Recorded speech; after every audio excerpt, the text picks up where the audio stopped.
साथ आज थोड़ा सा मुझे लग रहा है कि ऑल्दो हमने प्लान नहीं किया था, लेकिन एक जैसे कुछ अपर पहन लिया हमने। हाँ यार, अपर लोअर लोअर लोअर हो गया ये दोनों वही हो गया है, और टंग ट्विस्टर भी चल रहा है, और कल जिस तरह मैच को भी ट्विस्ट किया है। वरना हम लोग तो अब 60 पे 4 पे तो हिम्मत हार देते हैं लोग, लेकिन हम लोग मैच देखते रहे यार, हैरत की बात है। नहीं, मैं बताता हूँ, मैच हम इसलिए भी देखते रहे कि दो चीज़ें हैं। एक होता है बैट्समैन के स्टैट्स, सही है, पिछले 10 साल से जो हमें पढ़ाया जाता था, दिखाया जाता था, वो थे स्टैट्स। एक होता है बैट्समैन का पूरा कंपोजर, उसकी रेंज।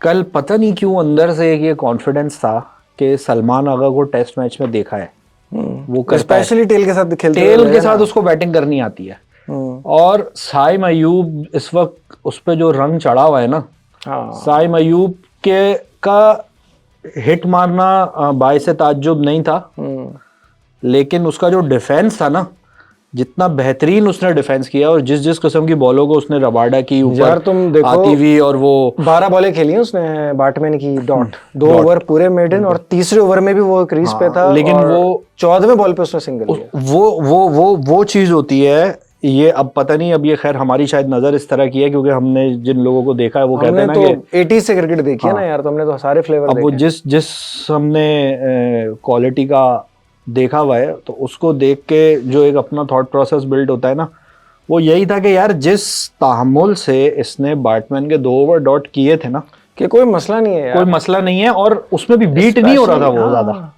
बीट नहीं हो रहा था कि जी उससे खेला नहीं जा रहा, मारने की कोशिश कर रहा है, उसके पसीने छूटते हुए नहीं देखे भाई हमने, अनशंट जो कहते हैं ना, वो नहीं किया। अच्छा, दूसरा ये भी कि नॉर्मली जिस तरह की क्रिकेट कन्वेंशनली होती रही है, साइम अयूब तो obviously he is in the form of his life, जैसे हम कहते हैं, पर्पल पैच। लेकिन 240 का टारगेट जहन में हो तो हमारी हमेशा से प्लानिंग होती थी ना पुराने दौर 90s की, कि 40 में 160-70 हो तो आखिर में 70-65 रन बन जाते हैं। इन लोगों ने इसी तरह से ही प्लान किया था। नहीं, बिल्कुल सही किया। देखो ना, 15 ओवर में 110 या 100 कुछ चाहिए थे, 7 का एवरेज था, और एक बैट्समैन का ओवर आया जिसने 5 ओवर में 9 रन दिए थे, और उसने 6 ओवर में भी दे दिए 24 रन 22 रन, और कोई मसला नहीं था। दिए नहीं है उसने, टांग पे सेट हुए बैट्समैन को बॉल दी, उसको फुटबॉल नजर आई जो उठा के फेंका उसने।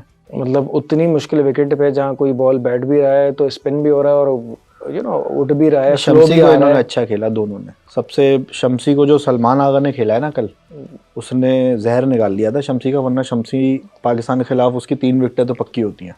हाँ, वो एंड में भी जो है वो तो खैर शाहीन भाई हमारे, आपको पता ही है। नहीं, ये अभी करते हैं इस चीजों का कुछ पोस्टमार्टम करना है गेम सीन होता क्या है, लेकिन आगा ने उसको 22 पे 26 चाहिए थे, जो छक्का मारा है स्ट्रेट निकल गया, मिड ऑफ था, मिड ऑन था, राइट, और 84 मीटर का छक्का मारा है। और उससे पहले 2-4 ओवर 6 ओवर पहले जब साइम था तो एक मिड विकेट पे भी मारा था, 2-6 वही मारे आगा ने उसको।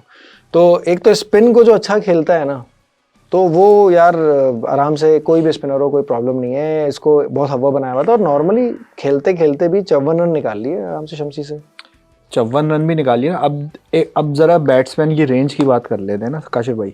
एक होता है कि सिंगल लेना है, कि एक ही जगह पे सिंगल ले सकता है।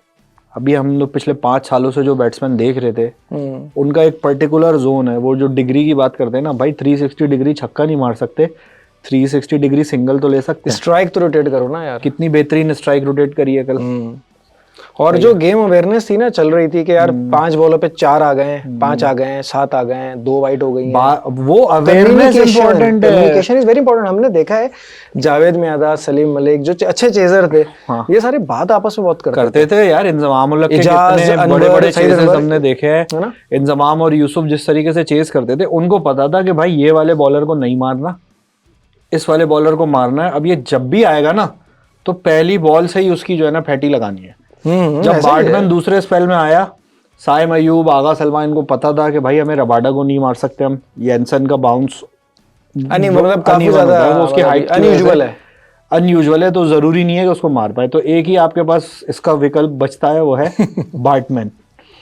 बैट्समैन सीधी सीधी बॉलें कराएगा, शुरू में हो रही होगी स्विंग भाई, सीम हो रही थी शुरू में, सीधी सीधी बॉल पे उन्होंने दी है और चैनल वाला बॉलर है ना मुझे, वो कह भी रही है, ये लोग यही रहते हैं साउथ अफ्रीकन के बैट्समैन शुरू में डिफिकल्ट हो सकता है क्योंकि वो चैनल बॉलिंग हाँ चैनल बॉलिंग करता है। तो बाद में जब 20 रन लिए तो मैच ही वहां पे खत्म हो गया था, बाकी तो खैर भाई जब 140 रन हुए थे ना पाकिस्तान के, 130 रन हुए थे उस वक्त, ये एक मतलब वही 15 ओवर तक जब 100 रन रह गए थे तब भी ये था कि यार हो जाएगा। लेकिन अगेन 2 मेथड्स हैं, वो ये कि भाई आपने 7वें नंबर पे किसको खिलाया हुआ है। सही बात है, सही है।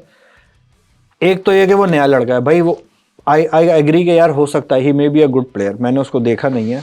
T20 में तो उसने प्रोमिसेस दिखाए ना, हम तो वनडे की बात कर रहे हैं ना भाई। T20 में दिखाए ना यार, T20 हो गया। T20 की टीम आपने 2023 के वर्ल्ड कप में खिलाई थी, क्या हुआ वहाँ? उसमें ये सब नहीं थे ना, ये सारे T20 ये थे ना सारे 20-20 ओवर वाले, शादाब, हारिस रऊफ, हसन अली, वो तो चले हुए थे ना यार। सही है, फुस पटाखे सारे चले हुए कारतूस, जिनका सिर्फ हेड और टेल था, वो कॉइन थे, चले हुए सिक्के थे, जिनका हेड और टेल था, बॉडी नहीं थी उनकी। तो अब ये दिमाग से चलाने वाला कोई बंदा अगर है पाकिस्तानी टीम को, तो वो ये सोचे सीरियसली कि भाई 7वें नंबर पे या तो हमें कोई ऑलराउंडर चाहिए जो हमें कम से कम 40-50 रन तो बनाने की सलाहियत रखता हो, या फिर प्योर बैट्समैन का काम नहीं है 7वें नंबर पे, बिल्कुल। ठीक है, अगर आपने इरफान को प्लेयर बनाना है ना, अगर बहुत शौक है कि हम कोई हार्ड हिटर पैदा करें, तो इसको बाबर आजम के नंबर पे बैटिंग कराएं, और अगर इसके कॉन्फिडेंस की धज्जियां उड़ानी है तो 7वें नंबर पे खिला दो। जैसे आसिफ अली बर्बाद हुआ, भतीजा आ गया, समझ लो चाचा का भतीजा आ गया, बिल्कुल यही बात कर रहे हैं। तो फायदा नहीं है यार, फायदा नहीं है ना, प्लेयर भी खराब हो रहा है, एबिलिटी भी उसकी एक्सप्लोर नहीं हो रही। अभी साइम अयूब ओपन करता है, साइम अयूब जब टीम में आया था तो उसके बारे में ये था कि यार ये जो है ना, इसकी हिटिंग इस तरह की है, ये बड़े शॉट मारता है, ये पावर प्ले में छक्के मारता है, ये फास्ट बॉलर को पीछे भी खेल देगा, आगे भी खेल देगा, हर तरफ शॉट मारता है, ये सिर्फ वी में नहीं मारता या मिड विकेट पे नहीं मारता। ठीक है यार, लड़के ने 2 टेस्ट की बारियां उसकी, एक जो भी पिछली इंग्लैंड की सीरीज में इसने 70 बनाए थे, सही है, सेंचुरी रह गई थी, ठीक है, क्योंकि आंकड़ों के पीछे नहीं भाग रहा, वो स्टैट्स के पीछे नहीं भाग रहा, वरना वो वहां पे रोक रोक के बिल्ड हो रहा है। सही है। ऑस्ट्रेलिया के अंदर जो उसने 82 बनाए थे, शानदार, सही है, वनडे के अंदर।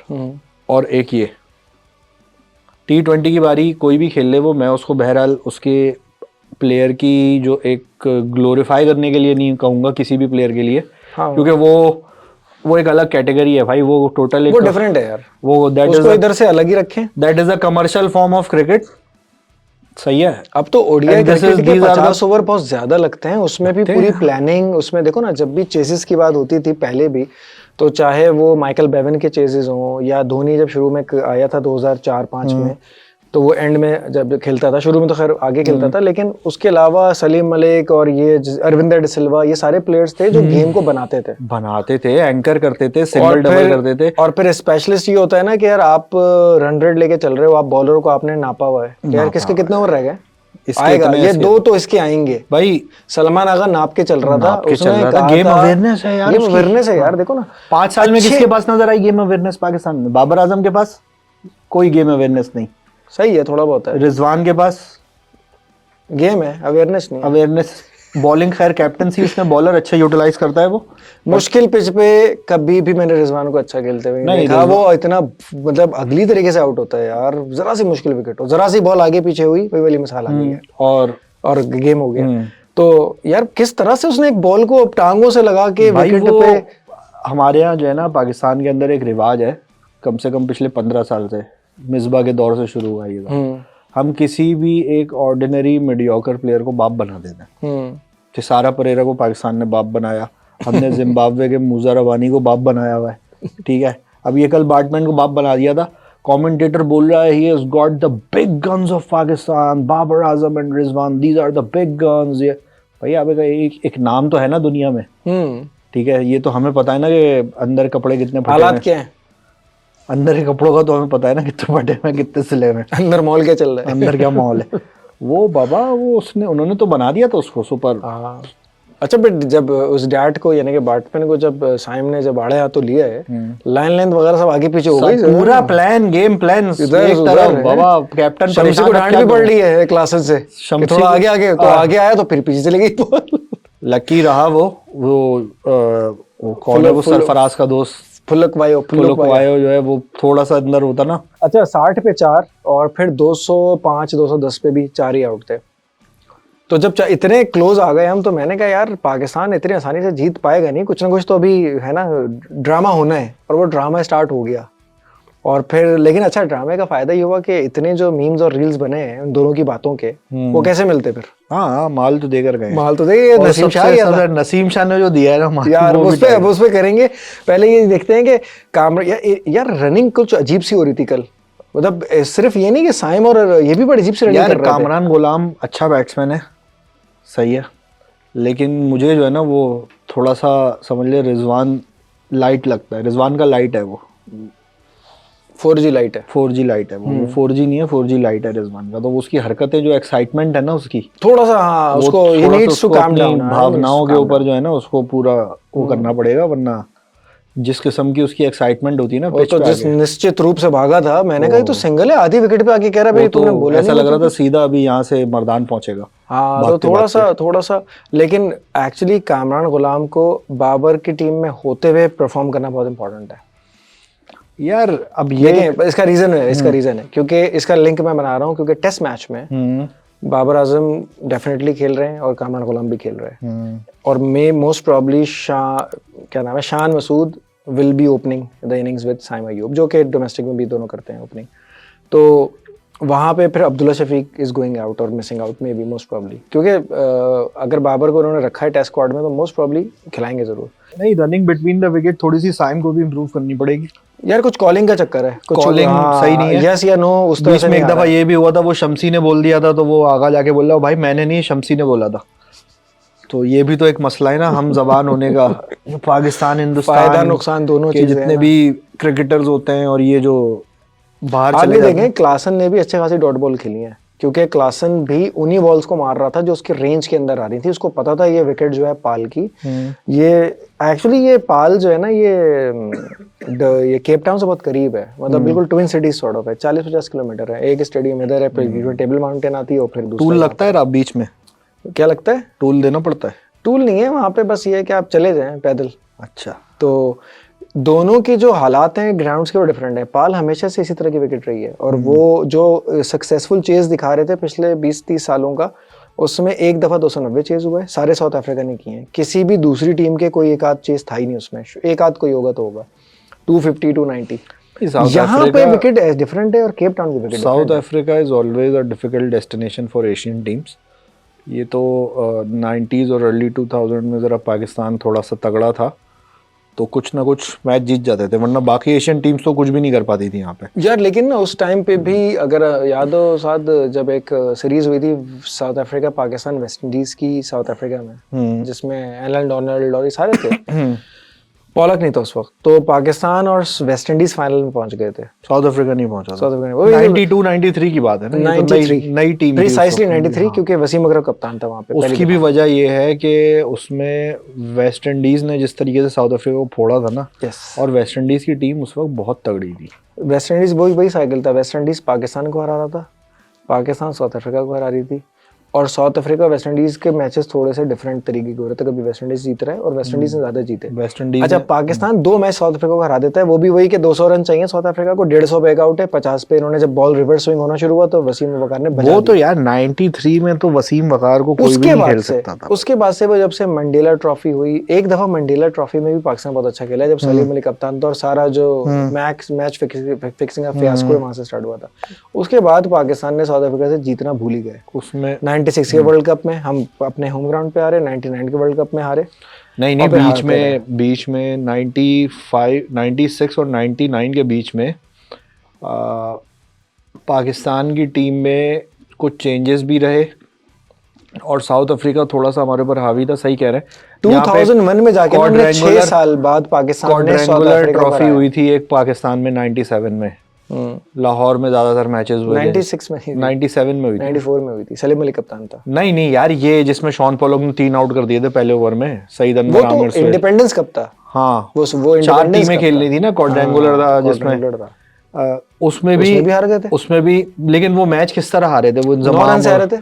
इंजमाम और मोइन खान का दोनों खेले थे, राशिद लतीफ भी खेला था। राशिद लतीफ भी खेला था, और अजहर महमूद का मेरे ख्याल से वो बिल्कुल स्टार्ट था। और अजहर महमूद ने भी 50 किए थे। अजहर महमूद ने 60 रन के करीब बनाए थे, वो बेहतरीन 70 इंजी ने किए थे, 80 कुछ किए थे। मोइन खान ने 60 रन किए थे, 50 मोइन खान ने बनाए थे। नन फॉर 3 थे, 280 चेस कर रहे थे। सॉलिड बैटिंग थी। जबकि आमिर सुहेल, आफरीदी और अनवर ओपनर। आमिर सुहेल 1 डाउन, चौथा एजाज, 5वां इंजमाम, 6ठा मोइन, 7वां राशिद, 8वां अकरम, 9वां अजहर महमूद, 10वां वकार, 11वां सकलैन। ये टीम थी तबाही। अच्छा, तो खैर वहां भी हारे हम ना। 6 साल के बाद नैरोबी में 2001 या 2002 में टूर्नामेंट हुआ था, तो हम साउथ अफ्रीका जीते थे। 6 साल में एक वनडे जीते थे।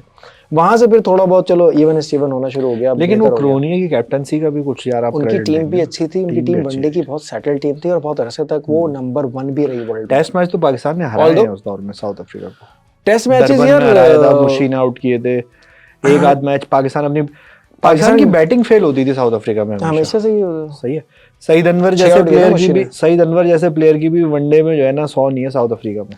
और तुम्हें जबरदस्त पुरानी बात निकली है, हम लोग कहीं से कहीं चले गए लेकिन वापस आते हैं। जो मैच का तुम डरबन का कह रहे हो ना साद, उसमें Rashid Latif was originally captain of the side, but match से पहले अनफिट हो गया, तो आमिर सुहेल ने कैप्टनसी की। शोएब ने 5 आउट किए पहले, शोएब अख्तर ने 5।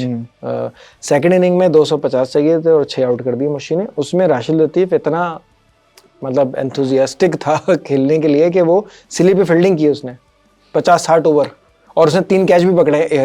इनफैक्ट गैरी क्रिस्टन का कैच उसने पकड़ा था। और उसमें एक इनिंग में अजहर महमूद ने 100 बनाई थी, एक इनिंग में सईद अनवर ने 100 बनाई थी सेकंड इनिंग में। सही है, और बड़ी शानदार 100 बनाई थी। बल्कि 100 की पार्टनरशिप भी थी आमिर सुहेल और सईद अनवर की 100 की पार्टनरशिप भी लगी। वहां पे ये वाली चीज जो थी ना, और मैच फंसा दिया था फैनी डिविलियर्स। और फैनी डिविलियर्स को बाप बना लिया था हमने, जिसको रिवर्स स्वीप ऐसे खैर हमने 2-3 कैच भी छोड़े। 94 में भी उसने सारे आउट किए थे पाकिस्तान के, जो टेस्ट मैच हुआ था उनके आने के बाद, फिर इसमें भी किए थे। तो साउथ अफ्रीका का तो हम लोगों को एक बिला वजह में वो, और फिर जब ये कैलिस आया, गैरी क्रिस्टन, शॉन पोलक, हंसी क्रॉनी, ये जो कॉम्बो था ना, क्लूजनर, ये जो कॉम्बो था ना, ये बहुत खतरनाक जबरदस्त था। तो बहुत जबरदस्त खतरनाक कॉम्बो। इन्होंने इवन उस वक्त ऑस्ट्रेलिया को भी बहुत तंग किया सीरीज में, बहुत किया गया इन्होंने, तो किसी को छोड़ा ही नहीं। 2006 का वो 434 वाला सीरीज का आखिरी मैच, वो भी ये सब मौजूद है। बाउचर आ गया था। पाकिस्तान ने 2006 में भी टेस्ट मैच हराया, इंजी भाई, शोएब 92 नॉट आउट या 91 नॉट आउट, मोहम्मद आसिफ एंटीनी के बल पे आउट हो गया था ना, वरना वो 100 इंजी का वो यादगार साउथ अफ्रीका के खिलाफ रह गया, वो हो जाता। तो उसके बाद से ना, जब ये 2009-10 में साउथ अफ्रीका की टीम का थोड़ा सा आतंक खत्म होना शुरू हुआ है, ऑल्दो फिर भी हम फंसते रहे क्योंकि आमला और एबी डिविलियर्स बाद में आ गए, और हम कभी शारजा में हार रहे हैं, कभी अबू धाबी में हार रहे हैं। एक आध टेस्ट में जीत जाते थे, फिर हार भी जाते थे, बराबर नहीं। वो इसलिए भी हारते थे कि हमारी टीम बहुत ज्यादा फारिग हो चुकी थी। शारजा में 75 पे हम आउट हो जाते हैं आखिरी, जिसमें डबल 100 बनाया फिर उसने। हमारी टीम टोटल डिपेंड करती थी, हाँ, हमारी टीम टोटल डिपेंड करती थी उस दौर में सईद अजमल पे, या उसके साथ अगर अब्दुल रहमान खिला लें तो वो आउट, वो या जुल्फिकार बाबर था, या जुल्फिकार बाबर और यासिर शाह कभी कर लें तो कर लें। उसके बाद उसके अलावा जब कोई टीम इंडिविजुअल ब्रिलियंस पे डिपेंड करती है, तब वो इस तरीके से नहीं आउट परफॉर्म कर सकते, मतलब बड़ी प्रेडिक्टेबल हो जाती है फिर। उसके बाद से देखो फिर भी हमने ना मिसबा के टाइम से भी थोड़ा बहुत हराना शुरू कर दिया था। हम फिर एक वनडे सीरीज भी जीत गए थे, जो जुनैद खान ने आखिरी ओवर में बचा लिया था। लेकिन 2015 के वर्ल्ड कप में भी हमने इनको लो स्कोर पे भी हरा दिया, 19 में भी हरा दिया, और 23 में बस वो, जिसमें सरफराज को मैन ऑफ द मैच मिला था, नहीं खिला रहे थे 2015 में। हराना वो शॉट है यार वाला जो था, जो 3 छक्के लगातार जेपी डुमनी को मारे भाई, याद है? 49 बनाए थे, रन आउट हो गया था 50 रन लेते हुए।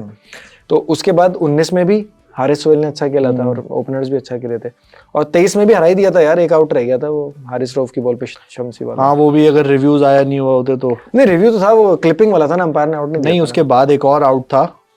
नहीं, हाँ, वो रिव्यू के चक्कर में रह गया। खैर तो पाकिस्तान ने अब साउथ अफ्रीका 2023 के मैच में तो कम आ गया पाकिस्तान ने में जिस तरीके की परफॉर्मेंस दी ना 2023 के वर्ल्ड कप में, ठीक है, पाकिस्तान डिजर्व भी नहीं करता था कि वो साउथ अफ्रीका से जीते। अच्छा हुआ साउथ अफ्रीका जीता, आगे गया, और आगे जाके वही काम किया वो जो भी किया उन्होंने। लेकिन बहरहाल जिस किस्म की cricket through out the tournament Pakistan ने खेली थी, वो मैच जीत के भी मैं नहीं समझता वो साउथ अफ्रीका सही जीता था। बात यह है कि चैंपियंस ट्रॉफी में भी हराया था ना 2017 में साउथ अफ्रीका को, हाँ ना, वो रेन इफेक्टेड मैच में आधा ही मैच हुआ था। 25 ओवर या 30 ओवर में बनाने थे 120 रन, 23 ओवर में हमारे ऐसे ही थे, 112-13 रन थे और उन्होंने रन कम बनाए थे। फखर जमान ने कूद दिया था शुरू में, तो फखर जमान का डेब्यू मैच था बस, वहीं से तो वो आया था। खैर बात ये है कि साउथ अफ्रीका को जिस कल जो खेला है ना, वो एक बड़ी मशहूर बात है ना कि जीतने का मजा तब होता है जब जीत और हार आपके कंट्रोल में हो। तो कल गेम आगा और साइम के कंट्रोल में लग रहा था। जितनी देर उन्होंने बैटिंग करी है ना थ्रू आउट, उसमें कहीं भी ऐसा नहीं लगा कि ये इनके कंट्रोल से बाहर है। मैं कह रहा हूँ कि यार ये वाली फील जो है ना, ये फील हमें रिजवान के खेलते हुए नहीं आती। सही है, बाबर ने भी बड़े बड़े रन बनाए, लेकिन ये वाली फील बाबर के खेलते हुए नहीं आती। बाबर के ओवरसीज के अंदर मुझे नहीं याद चेजिंग में इस तरह की कोई सेंचुरीज हैं या नहीं है। न्यूजीलैंड वाली है ना यार, वो तो वर्ल्ड कप की है ना, उसके अलावा तो कोई भी नहीं है साउथ अफ्रीका के खिलाफ है चेजिंग में। पिछले टूर में हम 2-1 से जीते थे, उससे पिछले टूर में भी हम 2-1 से, उस वक्त शायद 2-1 से हार गए थे, लेकिन उसमें भी बाबर का 100 था पहले इनिंग में। नहीं चेजिंग भी चेजिंग में 260 कुछ चाहिए थे ना समथिंग, तो उसमें हम जीते थे। तो खैर जिस मैच के सेकंड मैच में उसने 100 बनाए थे, फखर जमान ने 193 और हम हार गए थे, लेकिन फिर तीसरा मैच हम जीत गए थे, तो पहले मैच में थे। लेकिन है बाबर के चेसेस में तो है, तभी 58 का एवरेज। दूसरा ये कि एक और अच्छी चीज ये लगी कि यार ये बाबर और रिजवान के जो एक इनकी वो हुई थी ना, जो विस्थापित हुए थे कि ये होंगे तो होगा, इनकी डिपेंडेंसी कल मुझे जो है ना थोड़ी सी वो लगी कि यार इनके बगैर भी जीत सकते होना भी चाहिए। लेकिन ये है कि रिजवान का जो नंबर है ना, जो वो बहुत एडमेंट है कि मैं चेंज नहीं करूंगा, number 4। He is not a number 4 player at ODI, बिल्कुल नहीं। हम वनडे उसमें भी बोल रहे थे, वर्ल्ड कप में 5वां छठा उसका नंबर ठीक है, उस पे आना चाहिए। आगा या कामरान गलाम में से किसी एक को 4 नंबर पे आना चाहिए। और अगर इरफान को प्लेयर बनाना है ना, तो बाबर आजम से थोड़ी सी कुर्बानी ले लें, 2-3 मैचों की 3 नंबर पे बैटिंग करा लें उसको। गांगुली ने दी थी कुर्बानी अपनी, धोनी को कराई थी, धोनी ने 180 रन बनाए, 148 बनाए पाकिस्तान के खिलाफ, प्लेयर बन गया। क्या पता इरफान को इस तरह की परफॉर्मेंस दे दे। अभी रिसेंटली किसने कुर्बानी दी इंडिया में याद है? अभी रोहित शर्मा ने दी है यार, सूर्य कुमार ने दी। रोहित शर्मा ओपनिंग छोड़ के बैठा हुआ यार। नहीं मैं कह रहा हूं, तो उसने कहा तिलक के ने मैं खेलना चाहता हूं, वरना उसने कहा तो उसने बना दिया साउथ अफ्रीका के खिलाफ 100। असल में इनसिक्योरिटीज का मसला है ना, कि हम छोड़ना नहीं चाहते हैं। इतने बड़े प्लेयर हैं, किस बात की इनसिक्योरिटी? अरे बहुत इनसिक्योरिटी है, तुम्हें नहीं पता क्या? एक मैच में तो फिर अच्छा, अगर पाकिस्तान में रिजवान और बाबर खेल रहे होते और जिस तरह साउथ अफ्रीका ने श्रीलंका को आखिरी मैच हराया और उसके अगले दिन T20 था और वो लोग नहीं खेले, वो आते लाजमी, ये लोग नहीं खेलते। नहीं यही तो शाहीन भी खेलता, रिजवान भी खेलता, यही तो बाबर भी खेलता, ये 100% खेलता। और दूसरा ये कि शाहीन आफरीदी को भाई 12वें नंबर पे खिलाओ, इसकी जब बॉलिंग करा के आए ना, तो इसका कोई टीका वीका लगा के इसको बेहोश कर दो कि मैच के बाद फिर टीम की तरफ कुछ रिस्पांसिबिलिटी है यार, आपने सेंस ही नहीं है कोई भाई, सेंस ही नहीं है उनको। मतलब शाहिद आफरीदी अच्छा लग रहा है बैटिंग करते हुए उनके आगे, कि उसको इतनी तो तमीज थी, कम से कम ये नहीं करता था यार वो। अभी लिपसिंग ही हो गई, चलो खैर, लेकिन मेरे मुंह से मतलब वही हम जो कहना चाह रहे थे। अबे यार मतलब नसीम शामी ने भी तो बैटिंग की है ना, जो आपके पास ऑफरिंग है, आपके पास जो शॉट्स हैं, आपके पास जो रिजिलियंस है, वो दिखा दो यार। भाई तुमसे 10 बॉलें विकेट पे खड़े होकर रोकी नहीं जा सकती। तो कन्वर्सेशन कितनी अच्छी चल रही थी, आगा जब तक बड़ा सिंगल नहीं होगा मैं नहीं लूंगा, फजूल में नहीं भागना। और यार ये सामने आ गया, दो नहीं बन सके। और वो लास्ट बॉल पे सिंगल, लास्ट बॉल आ गई थी, चौथी बॉल पे आगा ने सिंगल लिया, 5 हो गई पूरी। तो नसीम आगे से बोल रहा, अगर पेसर आएगा तो क्या करोगे, खेलोगे या मुझे आगे करोगे, ताकि सिंगल लोगे या नहीं लोगे? लोगे या नहीं। अच्छा वो भी तो था ना, कह रहा है आगा के 2 रन थे, तो वो कह रहा है नहीं वो नहीं होते, तो कह रहा है और तू इतना आगे क्यों भाग रहा है? वो क्रीज से आगे निकल के ना वापस आ।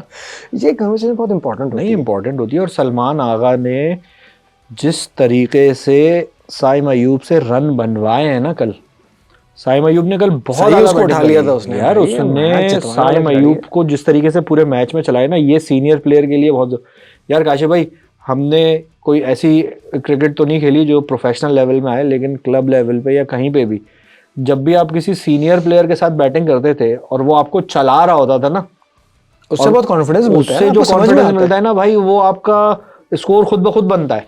आप उसमें हिटे भी लगाते हो, आप उसमें बाउंड्री भी मारते हो, सिंगल भी लेते हो। वो कह रहे हैं ना भूल जाओ कोई बात नहीं, 2 मिस हो गई है कोई बात नहीं, रोक लो पूरा ओवर, बहुत आगे 5 आ गए हैं, 7 आ गए हैं, 2 पे 4 आ गए हैं, अब नहीं करना, और जज्बाती कहते हैं ना नहीं कीप होना। An eye on the scoreboard, किसके ओवर बाकी है यार, एक स्पिनर आएगा, एक स्पिनर आएगा, एक इसका ओवर बाकी है, एक इसका ओवर बाकी है, तो और देखो 2 बॉलें मिस हुई आखिरी ओवर में, घबराया कोई घबराया नहीं, उसकी शक्ल से ही नहीं लग रहा था कि वो परेशान है, साइम कोई अयूब की परेशान शक्ल से ही नहीं लग रहा था। उसने कहा एक आध बॉल देगा मार हमारे दूंगा मैं जो स्ट्रेट। प्लेयर होते हैं वो तो उनकी शक्ल से पसीने छूटे हुए होते, बड़े बड़े लोग घबरा जाते हैं ना, पैनिक कर जाते हैं। और मुझे खैर ये बहुत अच्छा लगा, और मेरे ख्याल से बाबर आजम को भी अगर एज अ प्रोफेशनल देखते हैं तो ही शुड बी सेटिस्फाइड कि यार उसकी ज़रा, इससे क्या होगा कि बाबर से होगी एक्सपेक्टेशन कम भी होगी और सही है अभी वो फॉर्म, और उसको ज़रा रूम मिलेगा करने के लिए, कि प्लेयर वो है, ही इज अ जनरेशनल अच्छा दूसरा ये टैलेंट। के साथ जब भी बाबर बैटिंग स्टार्ट कल भी की थी, साइम को भी वो बता रहा था कि चलो सही है, दोनों बात भी कर रहे थे, और वो बहुत अच्छे स्ट्राइक रेट पे खेल रहा था। बाबर ने एक तरह से शिफ्ट किया था यार, शुरू में 2 चौके 3 चौके। तो अभी हो रहा है कि वो खेलते खेलते 20 30 25 जो भी बनाता है वो अच्छे बना के निकल जाता है यार ये पता है क्या वो है? बस वो उसको अब गुजारना ये है। एक मसला है, अब ये जो हमारे कोहली भाई के साथ हो रहा है ना, मोर और लेस बाबर भाई के साथ भी वही हो रहा है। कोहली का मसला ये है कि वो एक ही जगह पे आउट हो रहा है, और बाबर का मसला ये है कि वो हर दफा एक हर जगह आउट नया तरीका ढूंढता है आउट होने का।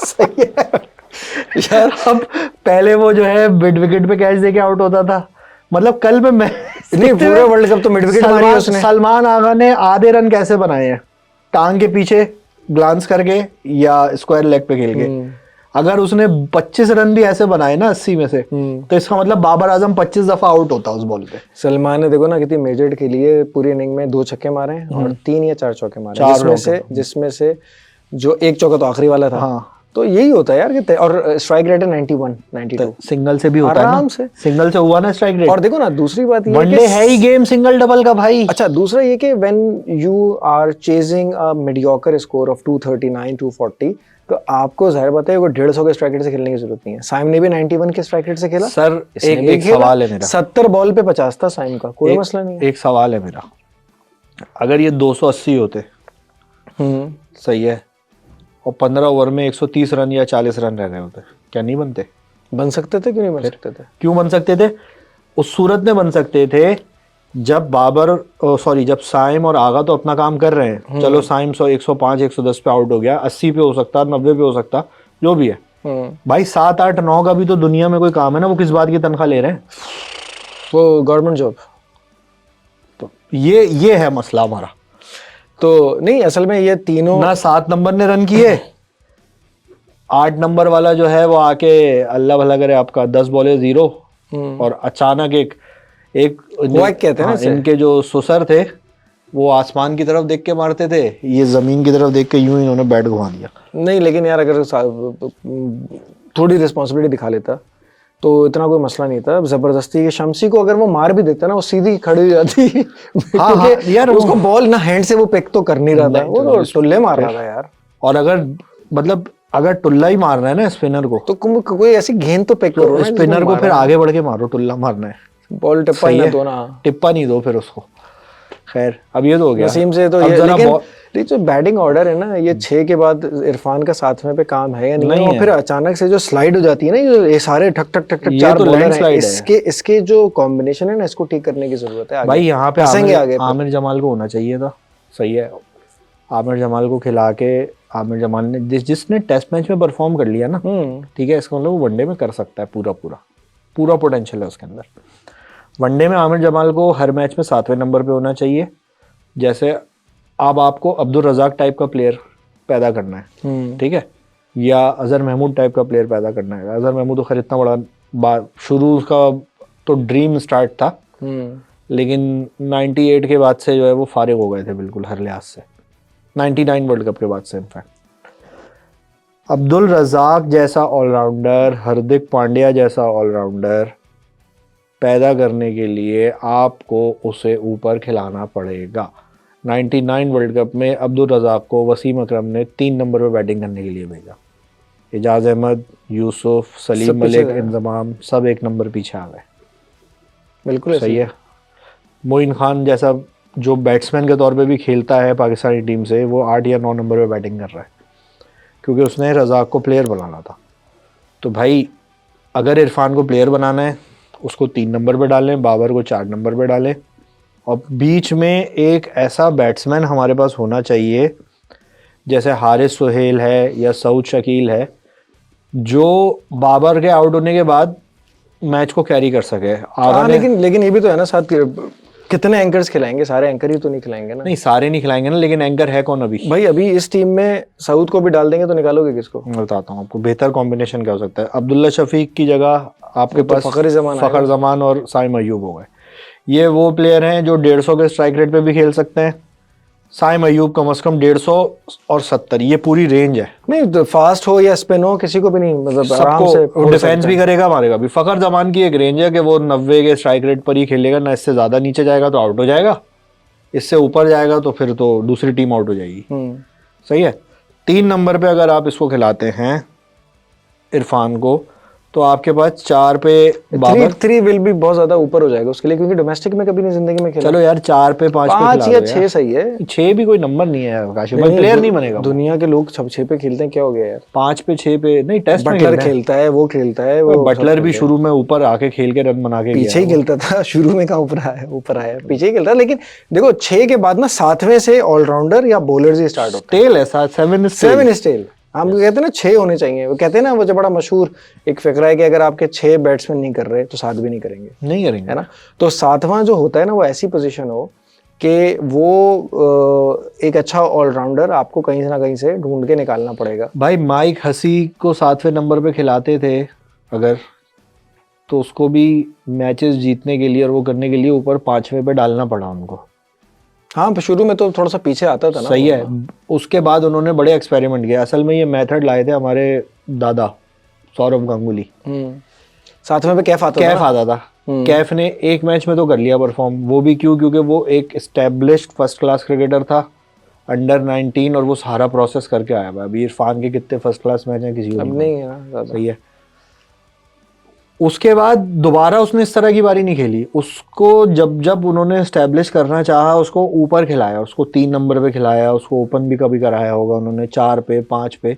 पाकिस्तान के खिलाफ 2003 के मैच में वो 4 नंबर पे 5 नंबर पे आया था बैटिंग करने। किसकी जगह याद है? किसकी जगह था? युवराज सिंह की जगह, दिनेश मोंगिया की जगह। हाँ, दिनेश मोंगिया की जगह आया था। याद है। सचिन तेंदुलकर के साथ उसकी कोई मेरे ख्याल से 100 रन की पार्टनरशिप बनी थी। तो भाई प्लेयर इस तरह बनता है। उसने हैट्रिक बॉल उसी ने रोकी, हैट्रिक बॉल उसने रोकी थी वकार की। सही है। This is how you make the player. हसी है, ये है, कोई भी है। 7वें नंबर पे आप एक टुल्ला खिला के ये एक्सपेक्ट करेंगे जी वो 10 बॉलों पे 25 रन बना लेगा, तो वनडे के अंदर ये नहीं चाहिए। जिस दिन आपके 4 आउट हो गए ना ऊपर से, तो फिर 7वें वाले को अंदर 100 बॉलें खेलने की एबिलिटी होनी चाहिए, तरीका होना चाहिए ना। इफ्तिखार को हम क्या बोलते थे, 40 बॉलें नहीं खेल सकता ये मैच में, और उसने साबित करके दिखाया। सारी जिंदगी में उसने 40 बॉलें नहीं खेली मैच में। उसने मतलब इस बात को पक्का करके दिखाया, यकीन था। ये भी, इसको भी जिस राह पे ये चला रहे हैं, इसका अंजाम भी यही होना है। अभी डोमेस्टिक में इफ्तिखार के साथ पता क्या हुआ? क्या हुआ? वो थर्ड, वो नॉन स्ट्राइक एंड पे था, मिड फाइन लेग पे बॉल गई, तो ये इसने दूसरे रन, 2 रन आसान थे, ये वापस अंपायर वाले एंड पे, नॉन स्ट्राइकिंग एंड पे वापस आ रहा था, स्लो भागता हुआ। हारिस छोटू कीपर था, उसने देख लिया, उसने थ्रो मारी, रन आउट हो गई। बुढ़ापे का नाजायज फायदा उठाया और गुस्से से देख रहे हैं ना कि मतलब यार एहतराम में नहीं करना चाहिए। एहतराम मतलब डबल उम्र के अगर एक आदमी है, मतलब एक आदमी आपसे 2x है, हाँ, डबल उम्र का है, मतलब तो फिर नहीं करनी चाहिए। गुस्से से जा रहा था, कह रहा था ऐसे कैसे कर दिया। तो खैर अब सेकंड मैच जो है वो कल है, और सेकंड मैच कल है। थोड़ी सी जरा एक रिजवान की कैप्टनसी के ऊपर भी मैं कुछ कहना चाहूँगा कि the way Mohammad Rizwan utilises his bowlers in limited over, particularly in one day, is extremely exceptional. I haven't seen this kind of approach from Pakistani captain for like 15-20 years. Inzamam के बाद से ये अप्रोच मैंने नहीं देखी। सरफराज कभी कभी कर लेता था, लेकिन सरफराज के पास लिमिटेड ऑप्शन। इवन इंजमाम की कैप्टनसी भी बस सही थी, एवरेज, बहुत जबरदस्त नहीं थी, लेकिन ये वाला काम अच्छा करता था। ये जो अभी कर रहा है ना रिजवान ने कैप्टनसी में, कहते हैं ना गो फॉर द किल वाली अप्रोच, बार बार लेके आना, चेंजेस करना, 2-2 3-3 स्पेल्स में, छोटे छोटे स्पेल्स में फास्ट बॉलर्स को वापस लेके आना, ये उसने बहुत अच्छा किया। ये भी प्लस जब उसने देखा आगा आउट कर रहा है, ये आगा को नहीं खेल पा रहे, 7 रन के रन रेट को वो 5 पे ले आया, आगा से 8 ओवर करवा के। हाँ लेकिन आगा के आखिरी ओवर में 2 चौके पड़े, हम्म, उसने आगा को रोक दिया, 10 ओवर पूरे नहीं कर पाए। बाद में भी फिर और बल्कि एक और बात, आगा ने 50 के साथ साथ 4 आउट भी किए। हाँ ना, तो वही तो 80 प्लस ही है। गेम तो उसने बनाया, वरना 350 बन जाते। लेकिन सुफियान मुकीम को नहीं खिला के अबरार पे जो ओवर लाइंस है ना उसकी, वो थोड़ा सा उस पे मुझे एक वो है, क्योंकि सुफियान ने अभी तक एक ही मैच में थोड़ी सी पिटाई, वो भी सिर्फ मिलर से खा ली थी, लेफ्टी से खा ली थी। तो वो ज़रूर उसको ना 10 ओवर के मैच में इनको खिलाना ज़रूर चाहिए। और उन्होंने रोका भी इसी पर्पज से था, क्योंकि उसने 2-2 दफ़ा 5-5 आउट कर दिए थे ना जिम्बाब्वे के खिलाफ, और मुश्किल था पिक करना इस विकेट पे उस तरह का बॉलर, तो अनप्लेबल था। हाँ लेकिन अब पता नहीं ना और सुफियान बनता मुकीम है कहाँ का है, ये तो केपीके का है, अबरार तो ये भी वहीं का है, वहीं का है। By the looks by the वो तो वही है। अच्छा तो लेकिन ये अच्छा है, ऑप्शंस होने चाहिए अब तो। जो यार कम यही से कम सारे- यार वो होम्योपैथिक स्पिनर से जान छूट गई, इस बात की तो तसल्ली होनी हाँ चाहिए। ये शुक्र है। लेकिन जिस तरह से ये फैसल अकरम, जो ये भी चाहना मैंने, ये सुफियान ये भी चाहना फैसल अकरम ऑफ, अच्छा कासिम अकरम है वो तो कासिम अकरम है। तो ये ज़बरदस्त यार, तो अच्छा है, थोड़े से बोल्ड डिसीजंस हैं, लेकिन असल नज़र अभी भी हमारी 2 टेस्ट मैचेस वाली उधर ही है। वनडे भी अभी तो है उस 2 टेस्ट मैचेस में पाकिस्तान पार्टी स्पॉइल कर सकता है बहुत सारे लोगों की। हाँ अभी बहुत सारे कहते हैं ना, permutations and combinations are you know remain to be seen, but अभी बहुत कुछ होना है यार, बहुत कुछ हो रहा है। तो बीजीटी का ऊंट किस करवट बैठता है, ये हमने आपको क्या कहा था, ड्रॉ होगा मैच। अब देखो ना यार, हम जो रेजिलियंस की बात कर रहे हैं एंड में, अच्छा ये बात भी कर लेते हैं। अब आकाशदीप और बुमराह ने रेजिलियंस दिखाई ना, 212 पे आपके 9 आउट हो गए और आपको 246 चाहिए, यानी कि तकरीबन 34-35 रन का डेफिसिट है फॉलो ऑन। अगर फॉलो ऑन हो जाता, ऑल्दो अगले दिन 25 ओवर ही हुए, दोबारा 25 ओवर अगले दिन 25 ओवर में इंडिया आउट हो जाता, नहीं होता। लेकिन अगर 25 ओवर नहीं होते साथ, जैसे हमारी पहले भी बात हुई थी ना कि आखिरी दिन भी बारिश है, अब तीनों दिन बारिश ही बारिश है, लेकिन अगर 60 ओवर हो जाते, 2 सेशंस हो जाते, तो फिर हारने का चांस था। अब जब एक दफा फॉलो ऑन निकाल लिया, फिर एक टीम बैटिंग करेगी, जब बैटिंग में भी उन्होंने 80 पे 18 7 आउट कर लिया।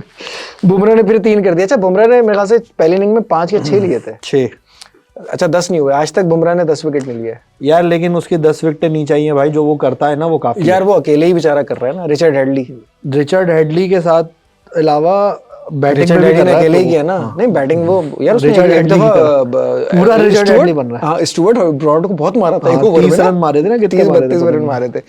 नहीं बैटिंग यार देखो, रेजिलियंस का काम है सारा। आज एक मेरे पास, या तो इतना वर्ड हमने कल से यूज किया, यूट्यूब खोला, टाइमलाइन पे सलीम मलिक का वो टूटा वहां तो उल्टे हाथ से कॉटनी वॉश को खेलने वाला वो आ गया क्लिप, 3-4 मिनट का था, दूसरे एंड तो रेजिलियंस ही दिखाई उसने। 2-4-5 ओवर खेला, 30 रन बना लिए वसीम अकरम ने दूसरे एंड से। स्टे करा उसने विकेट पे, रेजिलियंस दिखाई, और ये वो काम था जो बड़े बड़े प्लेयर नहीं कर रहे। जडेजा ने क्या किया यार, बहुत उसने तो बचाया है यार एक्चुअली। इन्होंने फायदा उठाया पूरा हेजलवुड के इंजर्ड होने का। स्टार्क और कमिंस को थका दिया, कैच बाकी छोड़ के स्टीव स्मिथ ने पूरा कर दिया काम, तो पहले पूरा कर दिया पूरी कसर। जो इमरान खान कहता था ना कि भाई आउट हो जाना, खराब शॉट मार के आउट मत होना, अच्छी बॉल पे आउट हो जाना। जिसपे वसीम कहता था कि मैंने एक दफा गलत शॉट मारा, वो पकड़ लिया उन्होंने। नहीं वो कह रहा था एक दफा मैंने गलत शॉट मार के टेस्ट मैच में आउट हो गया और हमारी बॉलिंग आ गई, मैं गया तो कह रहा है वो वॉशरूम के बाहर ही खड़े हुए थे मेरे ना, मैं चेंज करने गया तो कह रहे तुम क्या समझते हो मैं भूल जाऊंगा। तो कह रहे कि आपकी बचत नहीं होती थी। तो यही लर्निंग्स है ना, आप इसको जब हम करते हैं और सीखते हैं प्लेयर्स, उसी तरह से प्लेयर की जो है ना फिर वो ज़्यादा है मैच्योरिटी बेहतर होती चली जाती है। तो खैर रेजिलियंस भी दिखाई, और दूसरा ये कि थका दिया उन्होंने स्टार्क और कमिंस को 25-25 ओवर के स्पेल में। बारिश ने स्पॉइल कर दी, पटिया ना अच्छा मैच होता, मजा मैच तो खैर मजे का हुआ, लेकिन एक फायदा हो गया इसका, इंडिया जो एक तरह से थोड़ा सा डाउन हो रहा था ना, डाउन एंड आउट जो हो रहा था वो दोबारा खड़ा हो गया, वहां से वापस आ गया है वो। और ये बेनिफिट इनको अगले 2 मैचेस में होगा। देखो ना सिंपल इस लाइन क्या है कि भाई एक टेस्ट मैच बराबर है, 2 टेस्ट मैच रह गए, ऑल 3 रिजल्ट्स आर पॉसिबल। 2 यानी कि ये सीरीज ड्रॉ भी हो सकती है, सीरीज ऑस्ट्रेलिया जीत सकती है, सीरीज इंडिया जीत सकती है। इस मैच ने वापस इवन स्टीवन कर दिया। और दूसरा ये कि इसमें आखिरी वक्त तक स्टीवन वो एक ही तरफ रहेगा। अगर अगला मैच इंडिया जीते तब भी हारे तब भी। लेकिन मैं ये समझता हूँ कि based on the conditions that are coming forward, हमने जैसे पहले कहा था कि सारा जो अपना आतंक इन्होंने दिखाना है वो इन्होंने एडिलेड, ब्रिस्बेन, शुरू के 3, हाँ पर्थ, ये 3 में दिखाना है। पर्थ, एडिलेड और ब्रिस्बेन। तो ये तरतीब इन्होंने बनाई हुई थी अब इनके अब इनके सारे जो है ना क्या कहते हैं तर्कश के तीर निकल गए। हाँ, जो इनके बिल्कुल वो जो उसे बोलते हैं ना कि वो एक जहर वाला जो तीर होते थे सारे, वो तो खत्म हो गया। अब सादा खुशबू तीर, ये वो तीर है, 3 में जो बाहुबली निकालता था ना, 3 एक साथ मारता था, ये तीनों ऑस्ट्रेलिया ने खेल दिए, तीनों खेल दिए। अब तीनों के बाद अगला जो मुकाबला है ना वो है बैलेंस, बिल्कुल उसमें कंडीशंस इंडिया के फेवर में है। मेलबर्न में थोड़ा सा कह देंगे ऑस्ट्रेलिया 60-40 और सिडनी में इंडिया 60-40। हाँ कह सकते हैं, लेकिन तो बराबर हो गई, लेकिन बराबर स्थिति बराबर है। मेलबर्न में भी जो पिछली 2 सीरीज में रहा है ना हालात, इंडिया चढ़ के दौड़ा है इनके ऊपर असल में। हाँ, लेकिन इसमें एक चीज है, मेलबर्न में होती है अब drop in pitch, natural pitch नहीं है, जिसका बेनिफिट किसको जाएगा? अवे टीम को जाएगा। सिडनी की पिच तो नेचुरली हम 25-30 साल से 2 स्पिनर खेलते हैं। मैकगिल ने सारे मैच ही वहां खेलने बेचारे ने, शेन वॉर्न के साथ जिंदगी के आधे मैच उसने वहां खेले हैं, बाकी शेन वॉर्न जब होता तो देखिए स्पिनर होता था, कोक लगा के साइड पे हो गया था तो उसके बाद फिर खेले उसने। तो ये है यार। अश्विन की रिटायरमेंट में बात नहीं कर सके हम, नेक्स्ट प्रोग्राम में करते हैं। अश्विन ने तकरीबन, अश्विन को यार हम एक फेयरवेल देना चाहेंगे। 12 साल का एक अच्छा 12 साल का कैरियर है और उसने इंडिया की भी बहुत खिदमत की और पाकिस्तान की भी बहुत खिदमत की। आफरीदी के चक्के और फखर जमान दोनों की जिंदगी में अश्विन भाई का बड़ा योगदान है, उसमें भी हम करेंगे। बहरहाल Ashwin has been a very good bowler. Ashwin की वो आरज़ू ही रह गई यार, वो हमेशा कहता था कि मेरी एक भी विकेट पाकिस्तान के खिलाफ नहीं है। टेस्ट मैचेस ही नहीं हुए उसके बाद, आखिरी मैच हमारा हुआ था 2008 की सीरीज में। लेकिन अगर पाकिस्तान इतने पूरे टाइम में इंडिया का टूर करता तो मैं ये समझता हूँ कि होम कंडीशंस में Ravichandran Ashwin was more lethal than Anil Kumble या हरभजन सिंह। लेकिन ये भी है कि अश्विन और जब से ये जडेजा और इन लोगों के टाइम में ज्यादा बॉलर फ्रेंडली विकेट बननी भी शुरू हुई है। हाँ वही वो तो बिल्कुल डेड विकेट पे भी आउट करता था। अनिल कुंबले तो ग्रीन विकेट पे भी कर लेता था भाई उसका। वो तो डेड विकेट क्या क्यों नहीं किया उसने मेलबर्न में, उधर 12 यार कितने किए थे, एडिलेड में, वेस्ट इंडीज में भी किए हैं, इंग्लैंड में भी किए हैं, पाकिस्तान में उसने लाहौर में जो टेस्ट मैच ग्रीन विकेट पे हुआ था जिसमें उमर गुल ने 5 आउट किए थे, उस पे भी अनिल कुंबले की विकेटें दी। कराची में जो पाकिस्तान टेस्ट मैच जीता था, बहुत खेला यार, बहुत खेला है अनिल कुंबले ने। पाकिस्तान के साथ दिमाग से भी बहुत खेला है यार अनिल कुंबले का। 10 विकेटें भी हैं भाई, 10 विकेटें भी हैं। अनिल कुंबले दिमाग पे हवा 10 for 74। तो खैर अगले प्रोग्राम में फिर बात करते हैं, जब तक दूसरा वनडे भी हो जाएगा, जब तक बीजीटी अब देखते हैं कब 26 से शुरू होगा। हाँ 26 से बॉक्सिंग डे होगा and condition situation everything is now tilting towards India. Let's see, they have a chance to win. अगर ये एक मैच भी जीत जाते हैं, अब सीरीज मजेदार हो गई, क्योंकि अब ये कि थोड़ा सा ऑस्ट्रेलिया में परफॉर्म कर लिए, ट्रेविस हेड अब एक वाहिद मसला रह गया, कॉम्बिनेशन एक और मसला भी रह गया, बुमराह फिट रहे। नहीं वो अभी टाइम बहुत है ना, गैप आ गया। कॉम्बिनेशन इनका बेहतर हो गया। Akashdeep has proved himself a much better commodity than Reddy या दूसरा वाला bowler. He should have been played at the first place, but कोई बात नहीं, आ गया है वापस।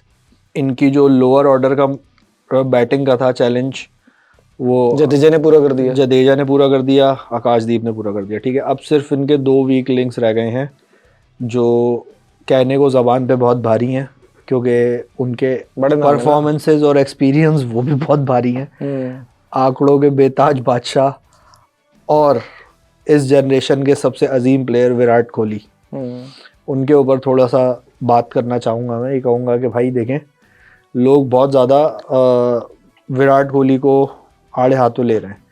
यार मैं समझता हूँ कि सचिन तेंदुलकर से जो कंपैरिजन किया जाता है ना, तो विराट कोहली का जो कैरेक्टर है ना, वो तेंदुलकर से ज़्यादा लारा के टाइप का है। सही है, एक मिसाल है कि तेंदुलकर ने कवर ड्राइव नहीं मारी सिडनी पे, 240 रन बना लिए। सही है, ये सेल्फ कंट्रोल, कमिटमेंट और रेजिलियंस की इससे बड़ी मिसाल कोई नहीं है। It's a case study for professional education in any course. उसकी इंस्पिरेशन सुनील गावस्कर वाली थी। हाँ, लेकिन अगर उसकी जगह लारा होता ना, तो लारा कवर ड्राइव मार मार के 240 बनाता, या पॉन्टिंग होता। हाँ, ये तो विराट कोहली का जो कैरेक्टर है ना, जो उसकी पर्सनैलिटी है, दैट इज लाइक लारा और पॉन्टिंग, नॉट सचिन तेंदुलकर। सही है, तो कोई भी दिन हो सकता है जिस शॉट पे ये आउट हो रहा है ना, उस शॉट पे ये कुछ नहीं पता कि अगली उस इनिंग में 10 चौके मारेगा। हाँ, वैसे भी जो अब जो दोनों ग्राउंड्स आ रहे हैं उसमें ज्यादा बेहतर होगी बैटिंग कंडीशंस। और एवरेज से नहीं होता भाई कुछ के 47 का एवरेज हो गया, 46 का हो गया। यार जो कुछ उसने कर दिया है ना क्रिकेट में, ठीक है, उसके बाद उसको अपने आप को एस्टेब्लिश करने की ज़रूरत नहीं है। That is way enough for him. हाँ, ये एक अलग बात है कि ये बड़ा क्लियर नज़र आ रहा है कि ही इज़ फेडिंग और he is like Downing towards the end of his career, may be 1-2 साल और, या कब तक।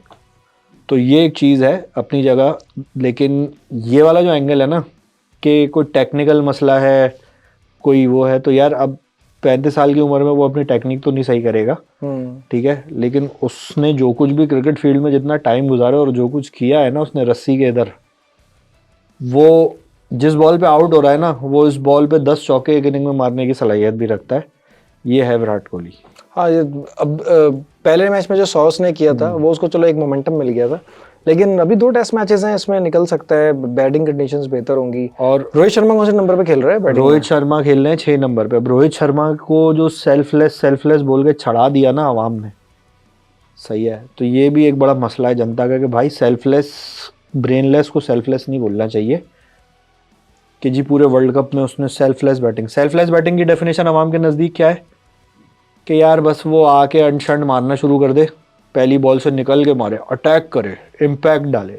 भाई क्रिकेट की तरह खेली जाती है, अच्छी बॉल को रोका जाता है, उसमें ड्राइव भी मारी जाती है, डिफेंस भी किया जाता है, लीव भी की जाती है, हिट भी मारी जाती है, सही है, हर बॉल पे नहीं होता। टेस्ट मैचेस में तो रोहित शर्मा का कभी भी कोई बहुत इम्पैक्ट रहा ही नहीं है, कभी भी नहीं रहा। लेकिन जिस किस्म की बैटिंग का उसका स्टाइल बन गया है ना 2 साल में पिछले, तो किसने खराब किया? T20 और वनडे क्रिकेट ने। हाँ, T20 ने खराब किया। और T20 में भी वही कि वो सेल्फलेस होना चाहिए। अबे भाई मैच जिताना जरूरी है या उसकी सेल्फ का क्या करेंगे भाई हम?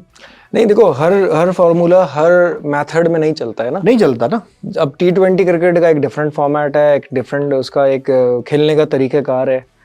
टेस्ट मैचेस अभी भी टेस्ट मैचेस आपके नर्व्स को टेस्ट करते हैं, आपकी टेक्निक, आपकी चीज़ों को, वो जो हम बार बार बात करते हैं पुजारा की, या एक होती है क्रिकेट की फंडामेंटल, वो तीनों फॉर्मेट में रहती है, सही है, कि आपने सिंगल करने हैं, स्ट्राइक रोटेट करनी है, अच्छी बॉल को मारना है, बुरी बॉल को छोड़ना है। एक आ जाती है आपकी वैल्यू एडेड स्किल कह लें आप उसको, जो यूजुअली T20 में पड़ती है, या उसका कुछ असर आपको टेस्ट में भी नज़र कभी कभी दिखा दिया। जैसे ऋषभ पंत है, ठीक है, वो उल्टे सीधे शॉट भी खेल देता है टेस्ट मैच में, तो वो आपकी एक समझ लें कि वैल्यू एडेड यूएसपी बन गई आपकी, वो फंडामेंटल नहीं है।